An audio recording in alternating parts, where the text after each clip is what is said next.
الله أكبر الله أكبر الله أكبر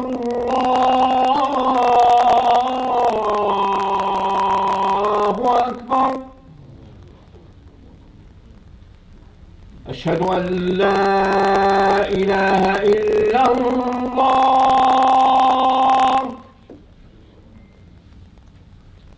أشهد أن لا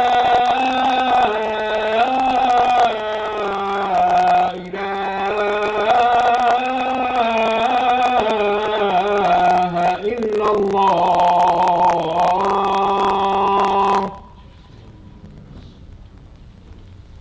أشهد أن محمدا رسول الله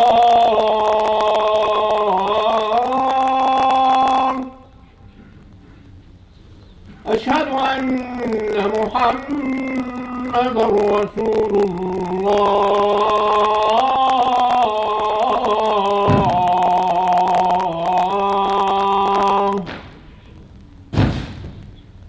حي على الصلاة حي على الصلاة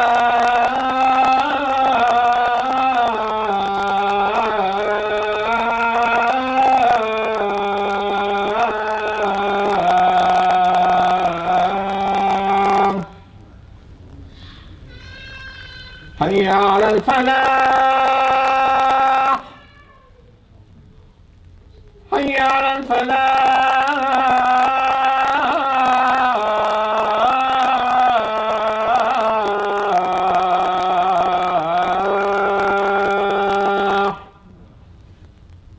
الله أكبر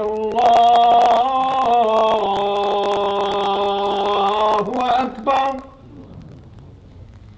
لا إله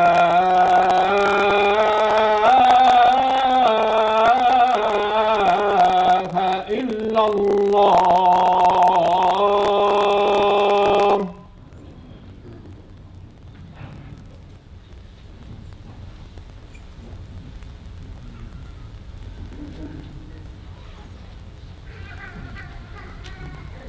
الحمد لله الذي هدانا إلى سبيل الهداية والعرفان وجعلنا من أهل الإسلام والإيقان. نحمده سبحانه وتعالى على أن أظلنا شهر عظيم يسمى رمضان ترمط فيه الذنوب وتكشف فيه الكروب، ونشهد أن لا إله إلا الله وحده لا شريك له شهادة بالقلب واللسان، ونشهد أن سيدنا مولانا محمدا عبده ورسوله الذي عرفنا ما يدخلنا الجنان، صلى الله عليه وعلى آله وأصحابه أكمل أهل الإيمان وسلم تسليما كثيرا. أما بعد، فقد قال الله عز وجل في الكتاب العزيز بعد أعوذ بالله من الشيطان الرجيم بسم الله الرحمن الرحيم يا أيها الذين آمنوا كتب عليكم الصيام كما كتب على الذين من قبلكم لعلكم تتقون. وقال رسول الله صلى الله عليه وسلم في حديث إذا جاء رمضان فتحت أبواب الجنة وصفدت الشياطين وغلقت أبواب جهنم. صدق الله العظيم. Respected brothers, sisters, elders, Allah subhanahu wa ta'ala has created man with a body and soul. Each human being comprises of a body and soul. The body, as you and I know, this is something that is tangible. It's material. It's an external feature. The soul, however, this is spiritual. It is invisible. It is intangible. And the soul is considered a heavenly component. So there are two components to the human body. The outer casing, which is earthly, the one that you and I see. And then there is the soul, which is invisible. Allah subhanahu wa ta'ala mentions in the Quran related to the external. مِنْهَا خَلَقْنَاكُمْ وَفِيهَا نُعِيدُكُمْ مِنْهَا نُخْرِجُكُمْ تَارَةً أُخْرَى. That the body has been created from earth. وَفِيهَا نُعِيدُكُمْ, we're going to go back, we're going to return. to the earth. وَمِنْهَا نُخْرِجُكُمْ تَارَةً أُخْرَى. And you're going to be resurrected on the day of Qiyamah from the earth. So this is what is tangible. The body is tangible. The soul is intangible. So with the body, obviously there's going to be, because it's physical, it's tangible, it can be seen. So the defects too that are associated with this body, that too can be seen. So the defects of our body, that too can be seen. Scars, illnesses, various types of illnesses, that too can be seen because the body is tangible. It is tangible, it is visible to the entire world. And from time to time, we're shown different aspects of the human body. Time to time, we're shown that pre-surgery, such and such person looked like this. Post-surgery, such and such person looked like this. Pre-orthodontics, this person looked like this. And post-orthodontics, a person looked like this. You have different types of cosmetics that people use for the body because the body is visible. So, in essence, the body, it's physical, it's tangible, it's material. The cures, when the body is plagued with any kind of illness, the cures, that too will be something that is part of this world. It's something that is going to be tangible. It is something that is going to be physical, something that we can grasp, something that is corporeal. So either this cure is going to be through conventional medicine, or it's going to be through traditional medicine. Now the soul is a different ballgame altogether. It is a different component altogether. The soul is invisible. The soul is intangible. The soul, it is heavenly. The soul is from Allah subhanahu wa ta'ala. The soul, when infused into the body, gives the body value. The soul, when it is infused into the body, it gives the body value. So when the soul is restless, then that soul, it desires a cure. The soul that is restless desires a cure. The problem the world is facing today is that the souls have become restless. The souls have become restless, and we are feeding the body with antidepressants, and these antidepressants have no function because these antidepressants will only cure the body. It's not going to cure the soul. So when our souls are feeling restless, then this is a sign that we need to nourish the soul. We need to nourish the soul. We need to make sure that the soul is correctly and appropriately satiated. Now, we're feeding the body antidepressants, and it's similar to a person's pain on the face, and ointment is applied to the hand. And that's not how it works. If the soul is restless, then we need to provide it with a heavenly cure. If the soul is restless, we need to provide it with a heavenly cure. So it isn't logical that we are trying to cure the soul with things that are meant for the human body. So my point is, the soul is heavenly, thus the treatment of this soul, that too will be heavenly. So what does Allah subhanahu wa ta'ala mention in the Quran? أَلَا بِذِكْرِ اللَّهِ تَطْمَئِنُّ الْقُلُوبُ. That by the dhikr of Allah, by the remembrance of Allah subhanahu wa ta'ala, that this remembrance, it will bring solace and comfort to the restless soul. So the soul that is restless can only achieve a serene state, a calm state, when the dhikr and remembrance of Allah subhanahu wa ta'ala is done. Now with the dawn of this month, which is known as Ramadan, a few things that we need to remind ourselves. It is the platform for you and I to nourish this impoverished souls. This month of Ramadan, this is a platform for you and I to impoverish, to satiate, and to nourish this impoverished soul. The soul is malnourished. Throughout the entire year, none of us are focused on the soul. It's neglected for the greater portion of 11 months. And the soul is crying out, but we can't hear it. The month of Ramadan is once again here, and we need to bring the moral compass into the life of the believer. This is the function of the month of Ramadan, to nourish the soul and to write our moral compass. To write our moral compass, to make sure it's pointed to the direction of Allah subhanahu wa ta'ala. Our moral compass should not be pointed to any other thing but Allah subhanahu wa ta'ala. So it is to bring pattern into our day. It is to bring rhythm into our day. This is what this month is all about. In the month of Ramadan, Allah subhanahu wa ta'ala has made many lawful things unlawful. The lawful things in the month of Ramadan has become unlawful. Eating and drinking halal. This is lawful. This is permissible. However, in the month of Ramadan, the lawful has become unlawful. Eating and drinking that which is halal is not permissible. This is not permissible. Eating and drinking for a certain period, this is unlawful. Scholars tell us that the lawful becomes unlawful in the month of Ramadan. So can you imagine how unlawful would be those things which are permanently forbidden?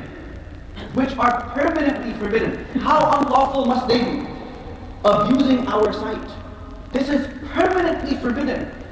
Abusing our sight, misusing our sight, watching things or looking at things that we are not supposed to see. This is permanently forbidden. Hearing the likes of vulgarity, listening to vulgarity. These are all things that are permanently unlawful. Imagine how unlawful they must be in the month of Ramadan. Usurping the rights of others. This is permanently forbidden. How unlawful must that be in the month of Ramadan? So these are things that are irrevocably unlawful at all times. They are unlawful at all times, all junctures throughout the entire year. These aren't conditionally prohibited. These aren't conditionally prohibited. They are permanently forbidden. So not only do we need to be mindful about these things in the month of Ramadan, but also outside of the month of Ramadan, we need to be extra careful. So what is Allah subhanahu wa ta'ala's message in this month? What is the message of Allah subhanahu wa ta'ala in the month of Ramadan? So Allah subhanahu wa ta'ala speaks about this in the Quran. That if we want to listen, I've said this before, that the Quran, these are letters from Allah subhanahu wa ta'ala to each and every single one of us. These are rasail. These are letters from Allah subhanahu wa ta'ala to each and every single one of us. Who's going to open that letter? Who is going to open that letter from Allah subhanahu wa ta'ala?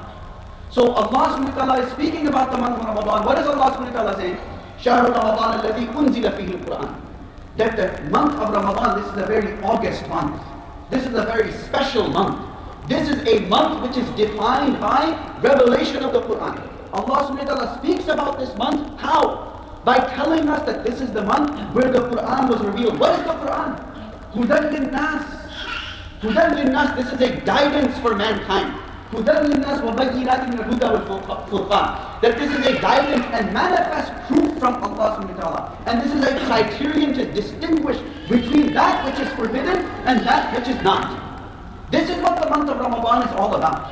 The month of Ramadan is to reconnect and to realign our moral compass towards Allah subhanahu wa ta'ala. It's the time to re-energize our soul. The month of Ramadan is to re-energize our soul, to energize our soul again, to plug in, to recharge our batteries. This is what the month of Ramadan is all about, to recharge our batteries. Throughout the entire year, we were unfocused. Throughout the entire year, our focus was on materialistic things. At least 1 month we can give Allah subhanahu wa ta'ala where our focus is realigned. Our focus is towards Allah subhanahu wa ta'ala. Take advantage of each and every single moment. This is the time to revive our souls. This is the time to revive our souls. Our souls are restless.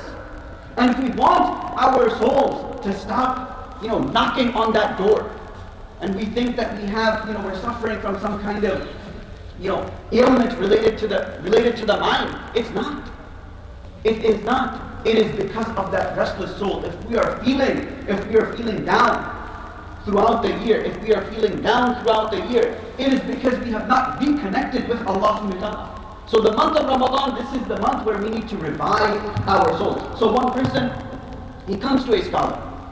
And says that what is the matter with our scholars today? What is the matter with the ulama today?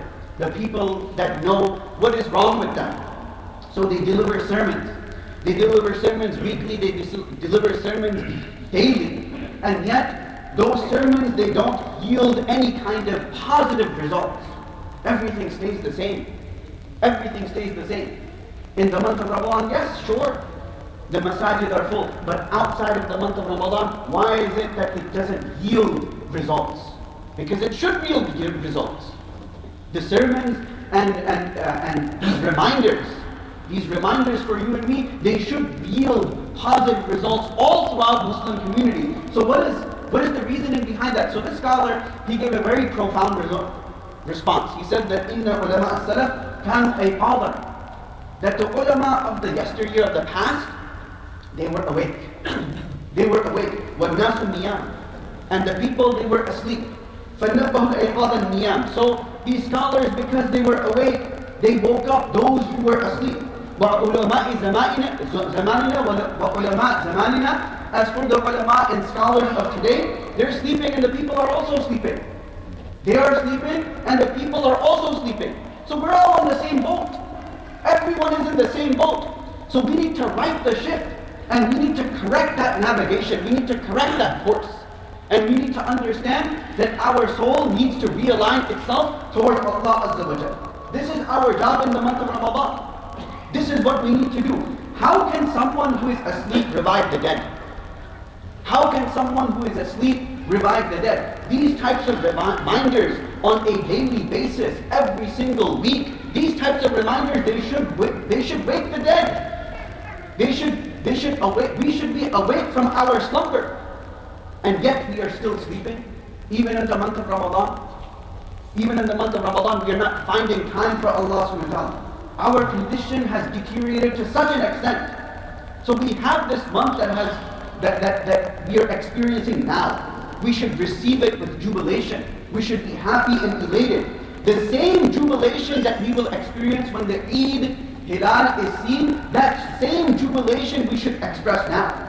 Receive this month. Be happy in this month. This is a month to reconnect with Allah subhanahu wa ta'ala. Read as much Quran as possible. Ramadan is an opportunity from Allah subhanahu wa ta'ala to draw close to Him. لَعَلَّكُمْ تَتَّقُونَ.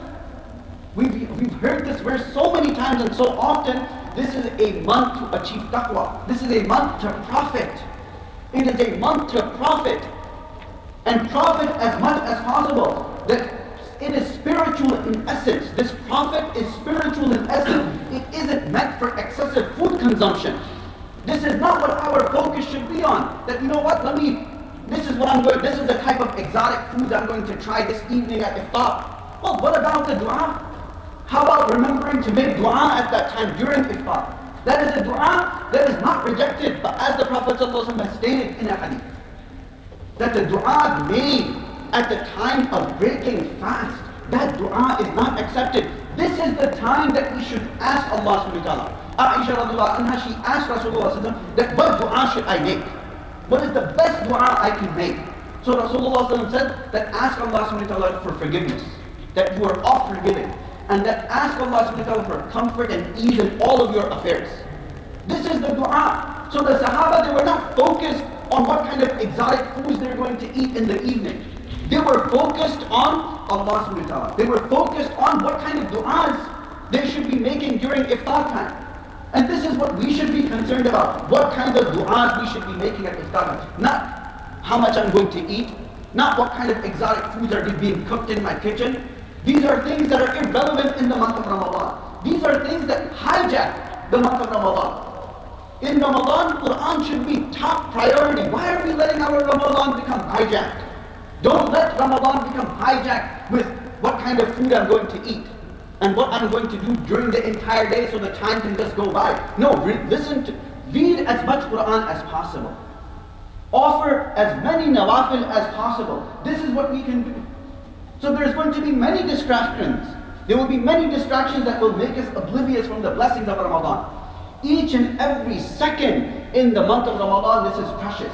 Endless opportunities in the month of Ramadan, but that time is limited. It is a limited time.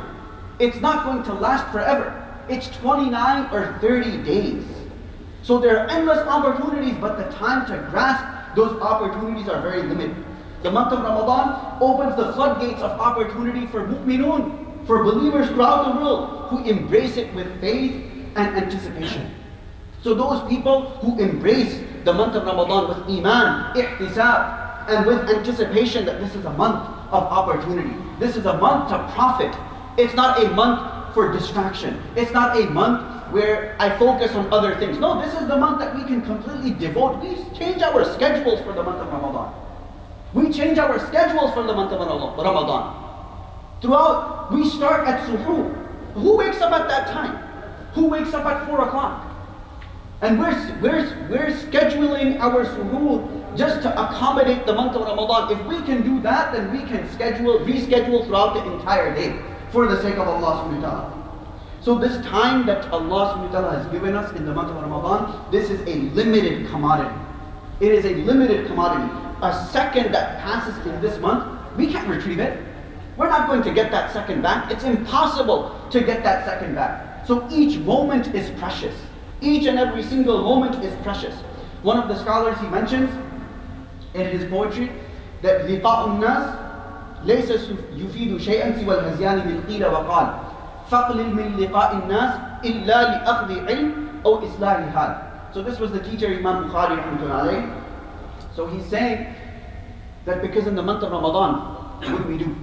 Sometimes we're on the phone. Sometimes we're texting, WhatsApping, age of social media. This is what happens. That we're constantly worried about what other people are saying. No, in the month of Ramadan, shut down all social media. Forget social media in the month of Ramadan. Forget WhatsApping in the month of Ramadan. Forget this pop culture generation in the month of Ramadan. In the month of Ramadan, this is a month that we can solely devote only to Allah subhanahu wa ta'ala. So this scholar is saying in this poetry, لِقَاءُ النَّاسِ لَيْسَ يُفِيدُ شَيْئًا. That meeting, interacting with people, this doesn't have any kind of benefit. سِوَى الْهَزْيَانِ مِنْ قِيلَ وَقَالَ. What's going to happen when people interact and engage with one another? قِيلَ وَقَالَ. This person said that, this person said this, this person said that, this person said this. Until it goes into the realm of ghiba. Until that conversation goes into the realm of ghiba. Why do we want to spoil our fasts? Why do we want to spoil our fasts? This is 1 month that we can stay away from sin. And Allah subhanahu wa ta'ala has laid it down. Allah subhanahu wa ta'ala has laid it down very easy for us to stay away from any kind of sin. To stay away from anything that could possibly spoil our fast. So Ramadan, it is here to liberate us from distraction. And it is here to liberate us from our focus towards the material. This is what the month of Ramadan is all about. So what should we do? فَقْلِلْ مِنْ لِقَاءِ النَّاسِ. That when it comes to meeting and interacting with people, minimize it. Minimize it. Unless it's for the purpose of reforming oneself. If it is for the purpose of reforming oneself, then yes, by all means do that.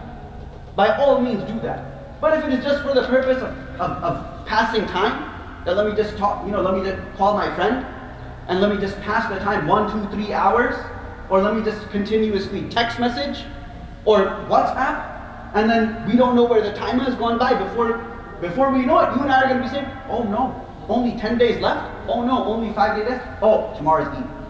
Before you and I know it, this is what we're going to say. So the important message of Ramadan is that we aren't just a body. You and I, we aren't just a body, we are a body and soul. The body needs to be nourished and taken care of. Similarly, the soul too needs to be nourished and taken care of. What gives us value is our soul. When the soul is gone, what happens? You and I are going to be buried 6 feet under. This is what's going to happen. And at that time, nothing is going to benefit except what we put forward. Whatever we took forward, whatever we took with us in this dunya, whatever good deeds we take with us, that's what's going to benefit us in the hereafter. When we are alone, we are going to be by ourselves. There's going to be no family members over there. No one to protect us. No one to save us. No one to rescue us except our a'mal. Except our good deeds. Why is it that Allah subhanahu wa ta'ala in the Quran consistently says, إِنَّ الَّذِينَ آمَنُوا وَعَمِلُوا الصَّالِحَاتِ? Why? Why does Allah subhanahu wa ta'ala say that? Because iman, just having belief, just having faith, this is not sufficient. People think that, well, just having faith, this is sufficient. No, it's not. They go hand in hand. With iman comes وَعَمِلُوا الصَّالِحَاتِ, good deeds. And this is what we need to take with us in the hereafter. This is the only thing that is going to have any kind of impact. Nothing else is going to have any impact. So we're going to be alone in our graves. The month of Ramadan is a month that we should realize that at least that we need to take as many a'mal, as many good deeds as possible. Don't let Ramadan get drowned out by the voices of distraction, pop culture and messages. And these things are all distractions. They have absolutely, if we look at it in the grand scheme of things, they absolutely have no benefit whatsoever. Nothing can take away our Ramadan. We shouldn't let anything take away our Ramadan, and it shouldn't be that we just go through the motions. We come over here, do tarawih, and that's it. And then we give in to our fancies. We give in to our, taste buds. That, this is what I'm going to eat this evening. This is what I'm going to break my fast with. No, our focus should be on Allah subhanahu wa ta'ala. Our focus should be on Quran. Our focus should be increasing our a'mal salihah, our good deeds. This Ramadan is yet another chance from Allah subhanahu wa ta'ala for me and you to draw close to Him. This is another chance for me and you to draw close to Allah subhanahu wa ta'ala. Every single one of us today should have this firm conviction that this Ramadan will be like no other Ramadan. It will be like no other Ramadan. Let it be a Ramadan where a revolution, a genuine bona fide revolution takes place in my life and in your life. This should be our intention and this should be our focus. That this Ramadan is a Ramadan of revolution. أقول قولي هذا وأستغفر الله لكم ولسائر المسلمين فاستغفروه.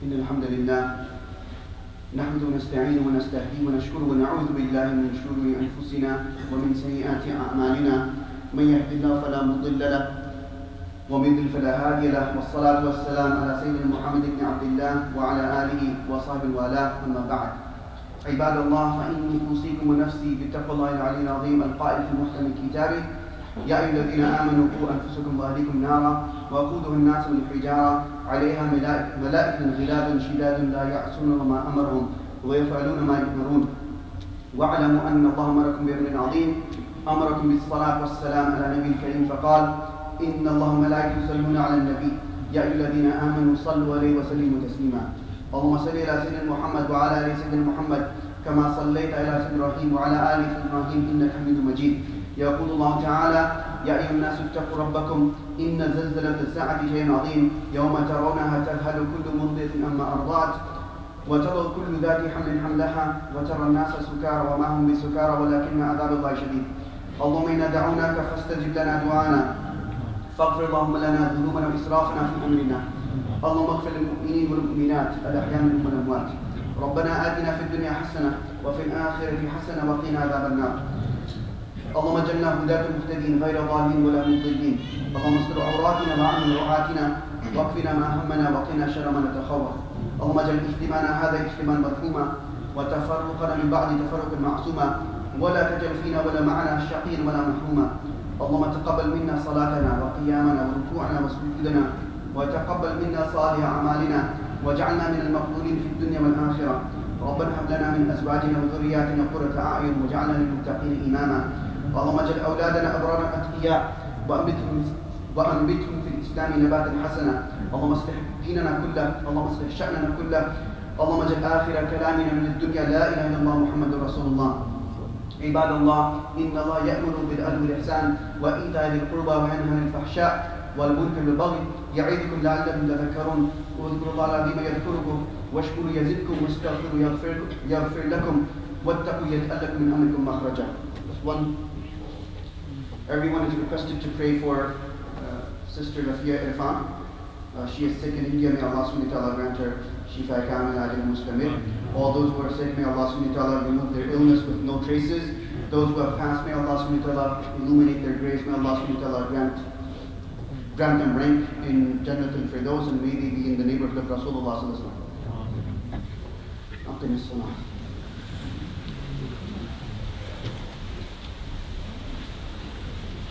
الله أكبر الله أكبر أشهد أن لا إله إلا الله أشهد أن محمد رسول الله حي على الصلاة حي على الفلاح قد قامت الصلاة قد قامت الصلاة الله أكبر الله أكبر لا إله إلا الله. الله أكبر.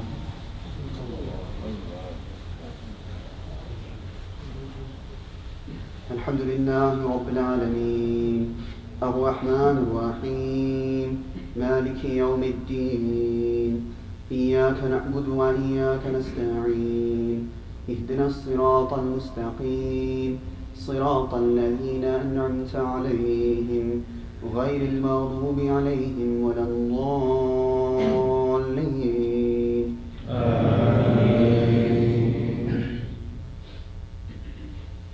ألم نشرح لك صدرك ووضعنا عنك وزرك الذي أنقض ظهرك ورفعنا لك ذكرك فإن مع العسر يسرا إن مع العسر يسرا فإذا فرغت فانصب وإلى ربك فارغب. الله أكبر.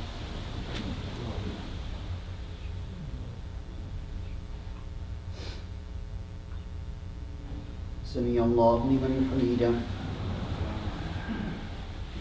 الله أكبر.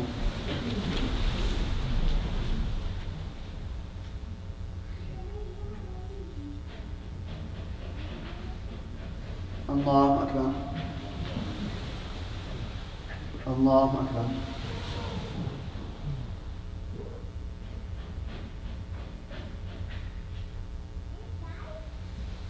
الله أكبر.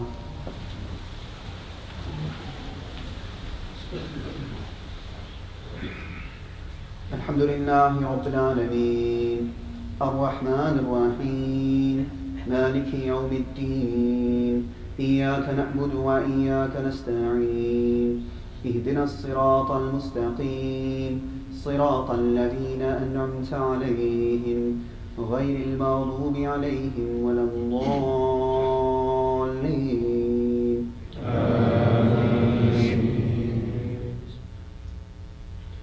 ألهاكم التكاثر حتى زرتم المقابر كلا سوف تعلمون ثم كلا سوف تعلمون كلا لو تعلمون علم اليقين لترون الجحيم ثم لترونها عين اليقين ثم لتسألن يومئذ عن النعيم. الله أكبر.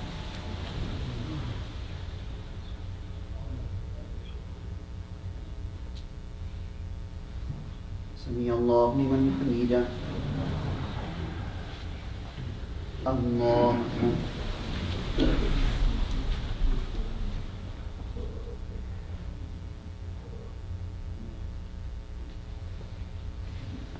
الله أكبر. الله أكبر.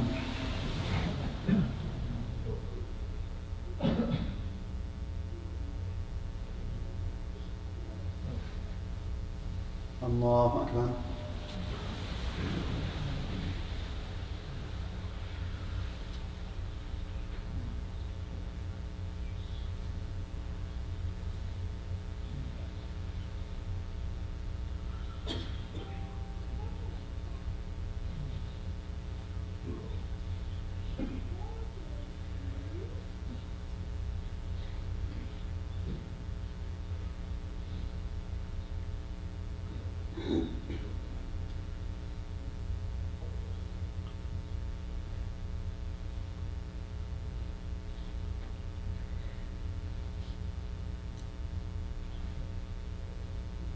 السلام عليكم ورحمة الله. السلام عليكم ورحمة الله. السلام عليكم.